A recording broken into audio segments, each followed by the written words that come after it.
All right, let's dive into a topic that can feel totally out of reach for so many people, but is absolutely the key to your financial future: saving your very first $1,000.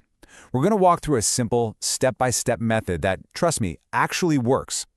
We have to start right here with this quote, because man, is it true. If you've ever tried to save money and just felt like you were spinning your wheels and getting nowhere, you are not alone. That first push is without a doubt the toughest part of the entire journey. But stick with me, because once you get over this one hurdle, everything starts to click. So many savings plans just don't work because they ask you to do way too much, way too soon. But this is different. We're going to break it all down into tiny, manageable pieces. We're creating a system that builds on itself without you having to make these huge, painful sacrifices. So, here's our game plan for today. We'll start by figuring out why it's so hard in the first place. Then, we'll hit 3 huge milestones: your first $100, then $500, and finally, that magic number of $1,000. And you'll see that each stage builds something way more valuable than just money. Okay, section 1, the hardest first step. You want to know the big mistake most people make? They aim way too high, right out of the gate.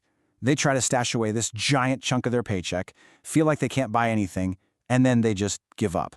We are going to completely avoid that trap by starting incredibly small. Let's move on to section 2. Our very first target is just $100. And listen, the goal here isn't really the amount. It's about building the habit. It's about building that savings muscle, that discipline. And we're going to do it with something I call the micro savings system. So what in the world is the micro savings system? It's honestly beautifully simple. It just means saving tiny, almost unnoticeable amounts of money. We're talking about some so small that you literally won't feel the pinch in your day-to-day life. And that is the secret to making this whole thing painless and, sustainable. And when I say tiny, I mean it. Just look at these examples. We're talking about maybe 2,000 reals a day, or 5,000 every couple of days. These aren't amounts that are going to make you skip a meal. They're just small, consistent actions that quietly start building up in the background. Now here's where it gets really interesting. Let's just pick one of these and see what happens. Let's focus on just 5,000 real a day. Seems like nothing, right? It's the cost of a coffee, maybe a small snack.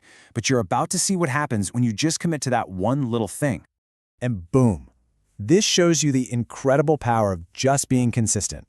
That tiny 5,000 reals turns into 35,000 in just a week. After a month, you're looking at around 150,000 reals. And then, in less than 2 months, with practically zero stress, you've hit your first big goal, $100. That's what discipline looks like in action. Okay, now this next part is absolutely crucial. Where do you put this money? You have to make it invisible. Seriously, if it's just sitting in your main wallet, you're going to spend it. So put it in a separate envelope, a savings jar you can't easily open, or even better, a totally separate bank account. The goal here is out of sight, out of mind. Right, on to section 3. So you've built the discipline, you've hit your first $100. Now we use that amazing momentum to aim for $500. This whole stage is about building your confidence, proving to yourself that you can do this by making a few small, conscious cuts to your daily spending. And we're not talking about suffering here. It's all about making smart little adjustments. Do you really need that milk tea every single day? Maybe just a couple of times a week is fine. Could you walk or take a cheaper ride sometimes instead of grabbing a tuk-tuk? These small choices free up cash without making you feel like you're missing out on life. I mean, the numbers on this slide really do speak for themselves. Just cutting back a little bit on a daily drink, your transportation, or snacks can easily save you anywhere from 5,000 to 15,000 real a day. That translates to an extra $40 to $75 in your pocket every single month. That's going to get you to that $500 goal so much faster. And here is a super powerful mental trick to help you out. I call it the upgrade later rule. Before you make one of those impulse purchases, a new gadget, some new clothes, just stop and ask yourself this one simple question. If the answer is yes, you can wait, then take that money and put it straight into your savings instead. It's an amazing little tool for self-control. All right, now for section 4. This is the final push to your $1,000 emergency fund.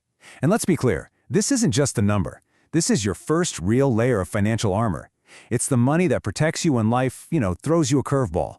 It gives you real stability and peace of mind. I want you to really think about what this $1,000 represents. It's the confidence to know that you can handle a sudden medical bill or a motorbike repair without having to go into debt. It's stability. It's protection. And so importantly, it is the foundation that lets you start thinking about even bigger goals, like investing for your future. So, how do we get there even faster? We can combine our micro savings and small cuts with a really simple budgeting framework. It's called the 50-30-20 rule.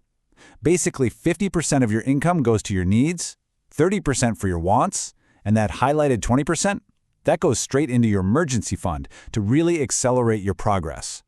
And just to hammer this critical idea home one more time, you need two separate accounts. One is for your daily life, your spending money, which you can get to easily, and the other one, separate and maybe even a little harder to access, is for your emergency fund. And this account has one single rule. You do not touch it unless it is a true, genuine, urgent emergency. And that brings us to our final section, your path to freedom. Let's tie this all together and just recap the journey, because you'll see it's been about so much more than just the money in your account. Just look at this progression. That first $100, that wasn't about getting rich. It was about building the habit, the discipline. Hitting $500 proved to yourself that you could actually do it, which built your confidence. And that first $1,000, that, my friends, is the beginning of real financial freedom. And that really brings us to the single most important takeaway from this whole thing. Don't worry about trying to find some huge lump sum of cash to save. The real secret is just consistency. Small, steady, repeatable actions will always win. Again, big, one-off efforts that you can't sustain. That is how you build lasting wealth.